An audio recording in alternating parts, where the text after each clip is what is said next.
Right, so we're going to make some plant-based cheese, and hopefully it's going to end up being stretchy and gooey and moreish, just like real cheese is.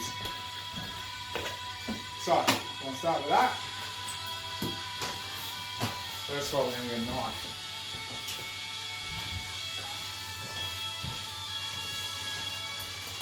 So, we're going to take them off. Right, so we're going to zest the lemon. I'm going to zest it like I did in the boat, because that was like real dodgy. Did I say lemon? It's a lime. I think I said lemon.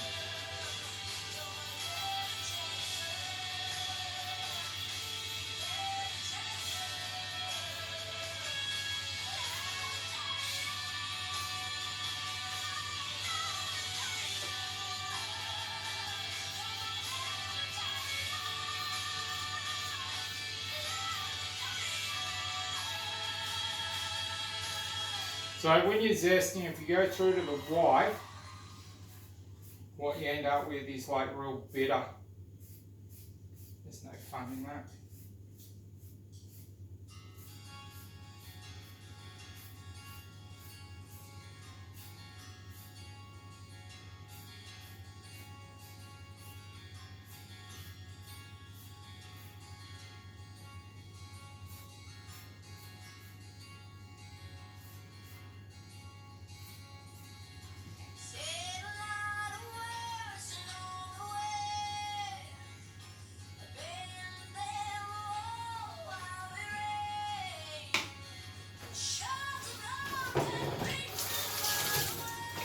Right, so when a recipe says zest, you'll notice I haven't gone through to the white. Right, it's like a light green. When you go through to the white, it's like real bitter, so stay away from it. So, we're going to go in with the juice of half a lime. We've already got the zest in there, which is yum-alicious. So I'm going to put it in here first. And then that way I'll be having seeds, and we know really well. Not really worried about the fibre-ish shit of the lime. Once we blend it, it's all going to come up right anyway.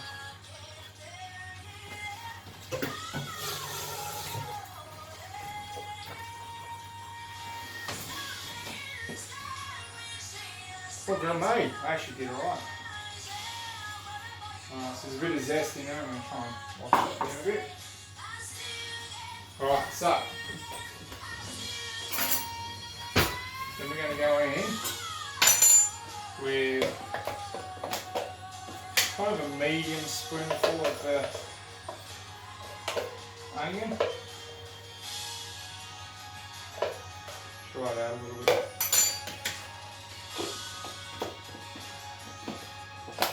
Dry it out, not dry out. A bit wet. Then we're going to go in with some garlic powder. That same.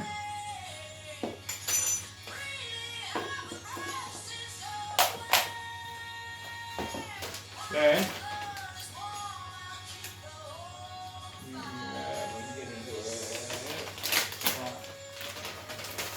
nutritional yeast. Safeways, started carrying it now. Good start. So we're going to go in with a good. Remember, this gives like a cheesy taste. So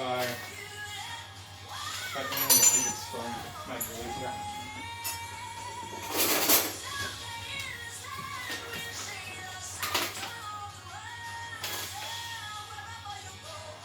So probably end up being 3 good spoonfuls.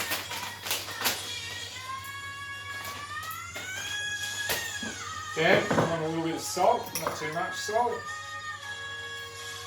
Got that. Then we're going to get some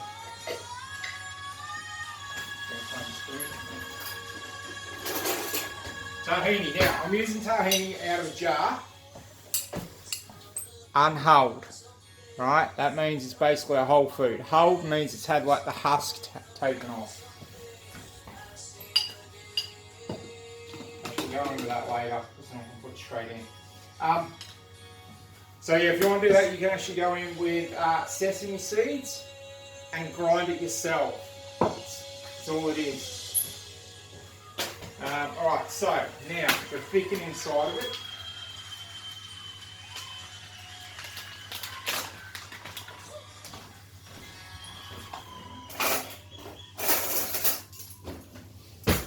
So we have tapioca flour. Now, there is different, you can get arrowroot, which is not good. Don't use arrowroot.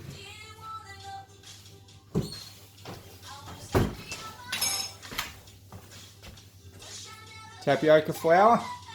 In theory it's the same shit.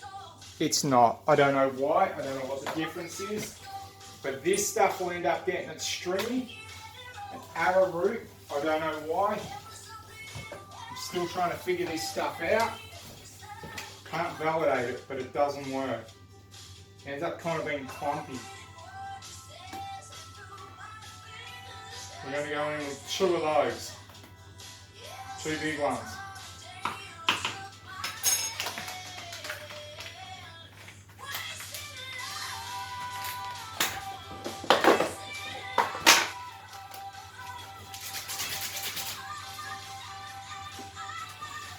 Now, this is the important one, cash-wise. I don't believe I just did that.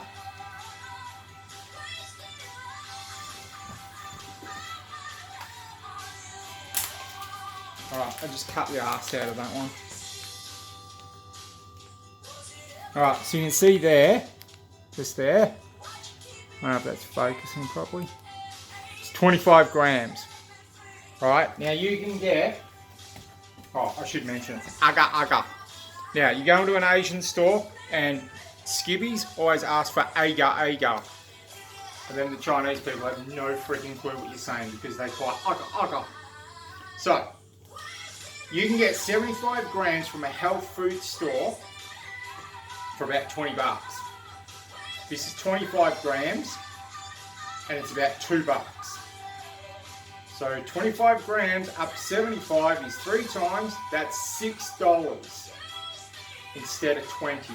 So make the effort to find an Asian store and get it for 2 bucks or 6 bucks for 75. Because all the health food stores, you can buy agar from the health food stores, but it costs you like 20 bucks. I don't know where they're getting off charging that kind of money for it. Find an Asian store. Don't go to the health food store and get it for 2 bucks or 6 bucks for the 75. And even if you have to drive out of your way to get there, you know, I've already used about 2 packets. I've bought like 5 of them. I'm going to use like most of this packet, which is why I've chosen to open up a new one. Right, so this is almost like a jelly, right? If you want to do a jelly, and you don't want to use, what's that stuff called? Anyway, what you use jelly for? It comes from bloody pig's feet. So if you want to make a jelly, you use this, and it's almost like a jelly. Now between the tapioca and this, what you end up with is a nice stretchy thing. But if you do one on their own, this ends up being like a jelly, and that ends up being like a block, but between the two, it's nice and stretchy. So we want basically 2 of those-ish.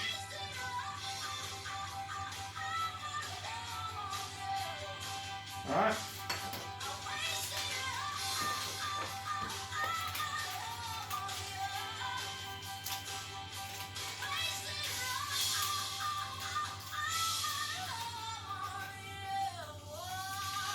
So yeah, you want to make the effort to go to an Asian store and find it. You can save a shitload of money. Alright, cashews. Now, what is this weigh? That is 200. Alright, so we want about 100 grams. You know I'm real big on measuring shit out. That's 200. So about 100, about half a bag ish, and that.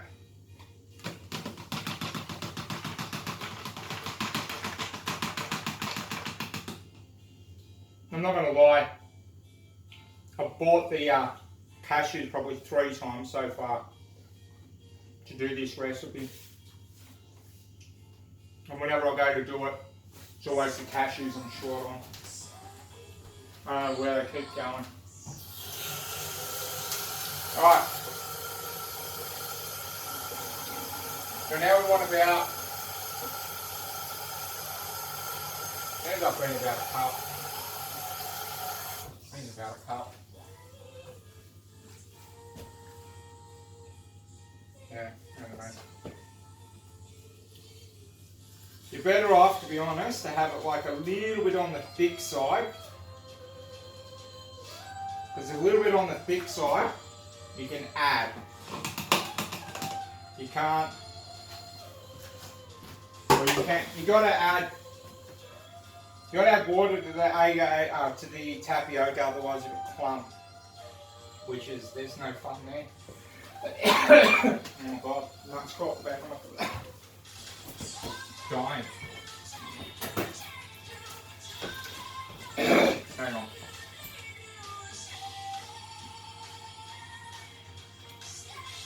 Note to self, don't eat your cashews. Alright. So. Tahini gives a really nice flavour and it's quite good for you. So you can go in with a pretty bloody good hit of that.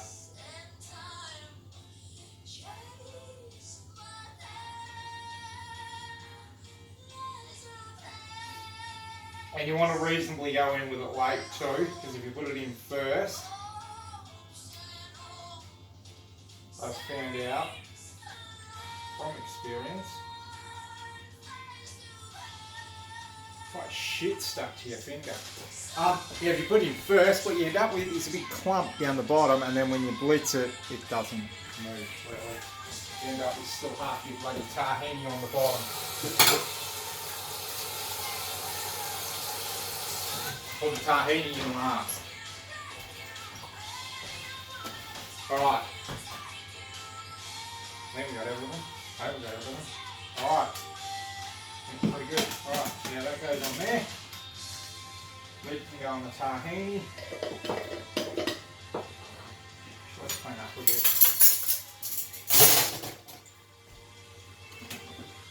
Shit everywhere.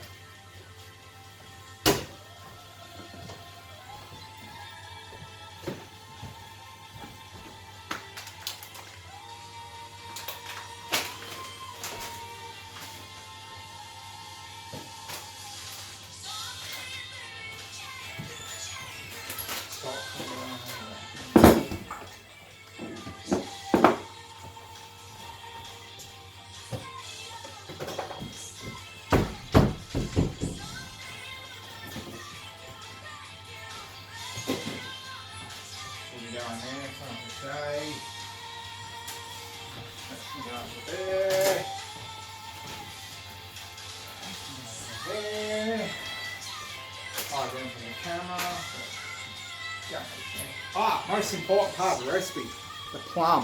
What do we use the plum for? They just taste good and they're in season. If you can get them.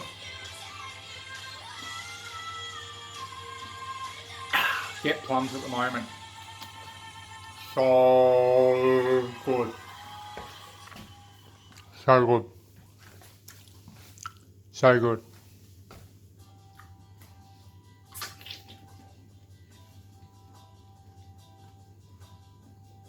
So good. Alright, crack on.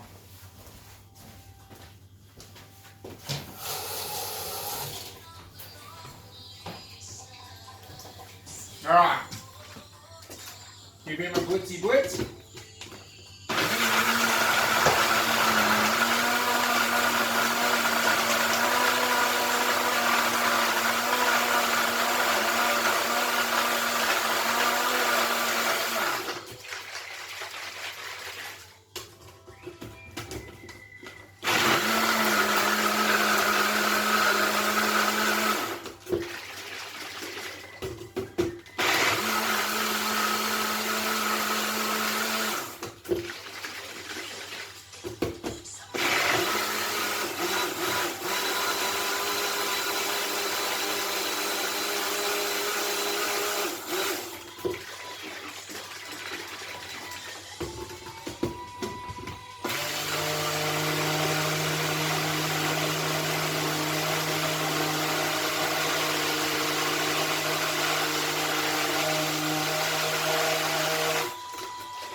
sound a bit thick.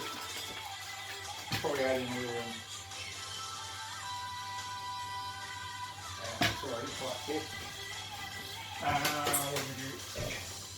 I'm going to go in with a little bit of extra water.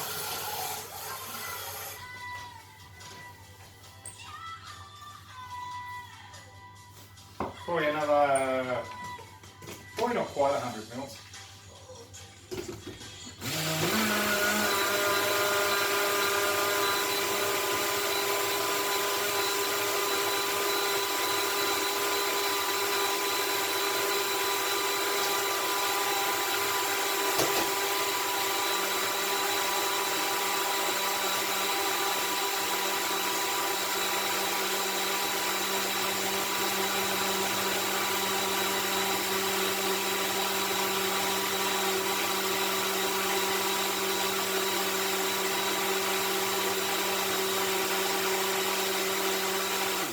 Alright, that's pretty good. So, now we need to cook it.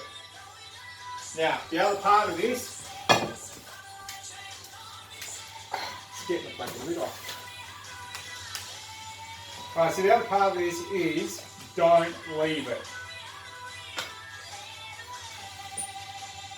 See there, it's already kind of cheesy coloured. What do we colour?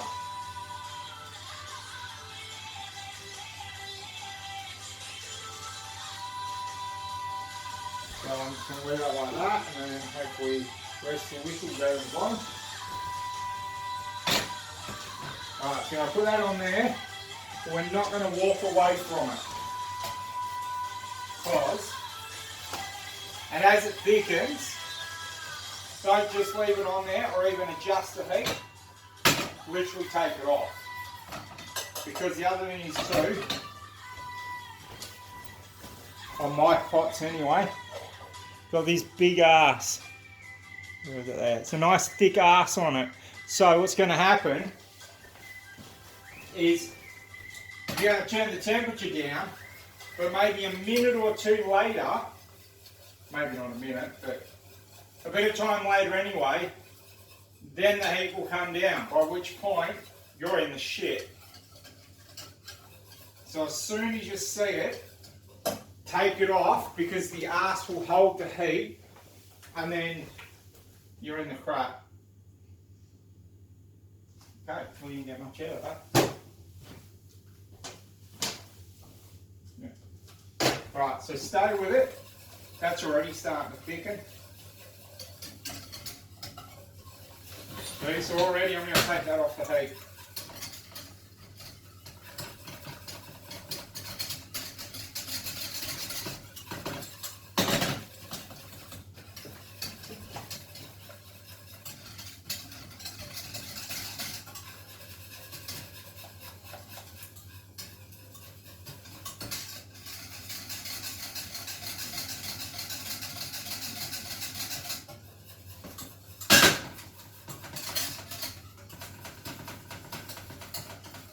So you just get a bit of heat into it, stir out the lumps and shit.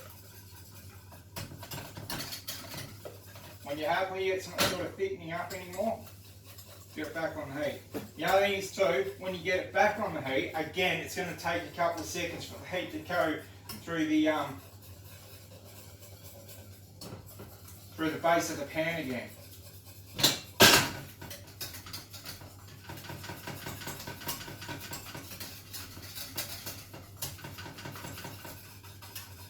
But one thing you don't want to do is get it burnt on the bottom.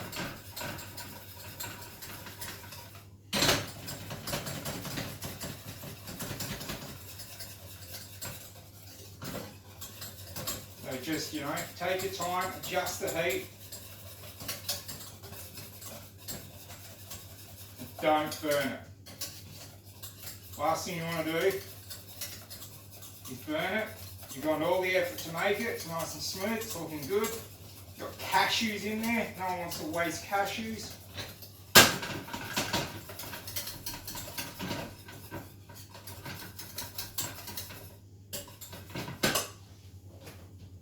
So already we're still cooking. We've got nice ooey goozy. Goozy? Is goozy a word? It is now, I just made it up. That's nice. So when you cut through that, like with pizza or whatever,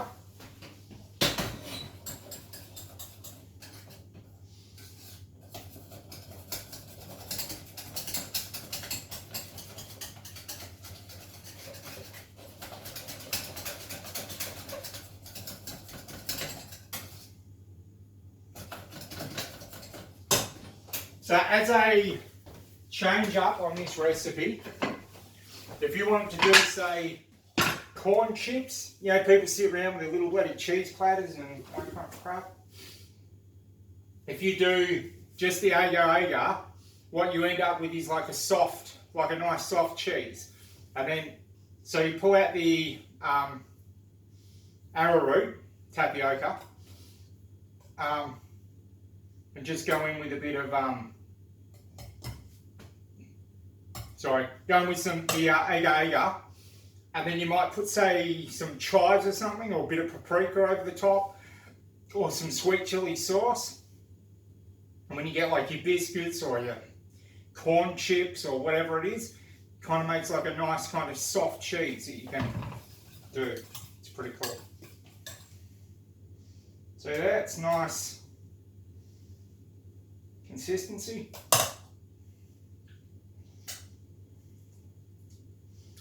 And tastes pretty bloody amazing. Yum. So, now what we're going to do, normal cheese goes in the fridge. This, however, it never kind of fully firms up. So, with that being said, what we're going to do is put it in the freezer. From the freezer, bloody hell. Yeah, good enough. From the freezer, you can cut it into slices, put it on, like, you know, cheese toasties or whatever you might want to do. You can grate it.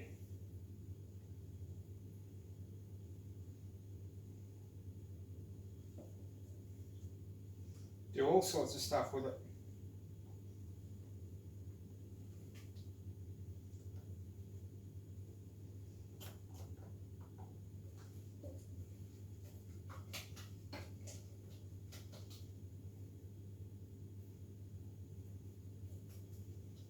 You see, that's kind of, you know, blobby like a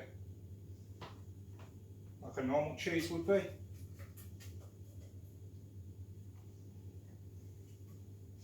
You can eat it even really as is, with maybe, not that I'm validating eating pasta. Pasta's not particularly good for you. But, you know, cheesy mac, if you want, good pasta. Like I said, don't eat pasta, but if you do, if you're going to, you're going to have a little bit of a cheat day.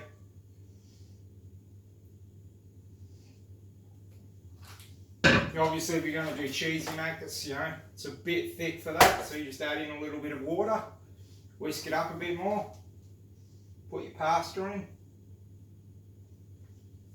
Happy days. Alright, so we're going to put that in the freezer.